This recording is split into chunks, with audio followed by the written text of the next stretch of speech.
રાજકોટ ગ્રામ્ય એસપીના સરકારી નંબર ઉપર 21 તારીખના રોજ રાત્રિમાં એક મેસેજ આવ્યો, જેમાં જો અરજદાર છે સિનિયર સિટીઝન છે ઉદયભાઈ હર્ષદભાઈ શાહ, એ ભાયાવદરના મૂળ રહેવાસી છે. એનો સ્ટ્રેસવાળો મેસેજ આવ્યો કે હું વ્યાજખોરીથી પીડિત થઈ ગયો છું અને આ વ્યાજખોરોના ત્રાસથી હું આત્મઘાત કરી રહ્યો છું અને હું સુરતમાં છું.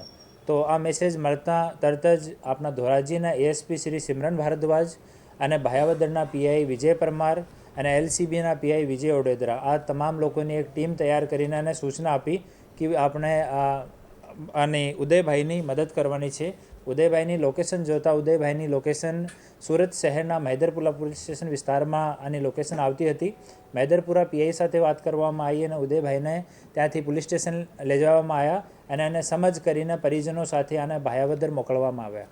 ભાયાવદર આવતા જ ઉદયભાઈ સાથે પૂછતાછ કરી તો ખબર પડી કે ઉદયભાઈ 2020માં 2 લાખ રૂપિયા 10% વ્યાજથી વિશ્વરાજસિંહ ઉર્ફે વિશાલસિંહ બલવંતસિંહ ચુડાસમા, ભાયાવદરનો રહેવાસી છે, એના પાસેથી 2 લાખ રૂપિયા વ્યાજ પર લીધા હતા અને એના એવજમાં 5,80,000 રૂપિયા ચૂકવી દીધા હતા. તેમ છતાં આ જો વિશાલસિંહ ઉર્ફે વિશ્વરાજસિંહ છે, ઓ ઉદયભાઈની 18 વીઘા જેટલી વડીલો પાર્જિત જગ્યા ઉપર કબજો કરી લીધો, જેની બાજાર કિંમત આશરે 5 કરોડ રૂપિયા છે. અને આનો ઉપર કબજો કરીને ત્યાં પોતાના નામનો બોર્ડ નાખી દીધો અને એક પોતાનો મજૂર ત્યાં છોડી દીધો. જ્યારે આશરે 1 વર્ષ પહેલાં આ ઉદયભાઈ એની સાથે વાત કરવા માટે ગયા હતા કે ભાઈ અમારી જમીન તમે ખાલી કરો અને હું પૈસા ઓલરેડી 5,80,000 રૂપિયા 2 લાખની એવજમાં ચૂકવી દીધા, તો આને હથિયાર બતાવીને જાનથી મારવાની ધમકી પણ આપી. તો ભાયાવદર પોલીસ સ્ટેશનમાં એના સંબંધમાં ગુના દાખલ કરવામાં આવ્યો છે અને સરકારી પંચોની હાજરીમાં આ ભોગ બનનારની જો 18 વીઘા જમીન છે એનો પંચનામો કરવામાં આવ્યો છે.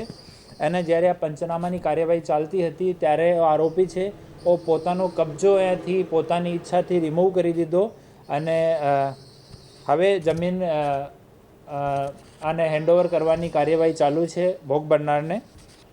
અને આરોપી ઉપર 3 ગુના છે. એક ભાયાવદર પોલીસ સ્ટેશનમાં એક જુગારનો કેસ દાખલ છે અને રાજકોટ શહેરમાં બી ડિવિઝન અને રાજકોટ તાલુકામાં 2 વ્યાજખોરીના ગુના આરોપી ઉપર ઓલરેડી દાખલ છે.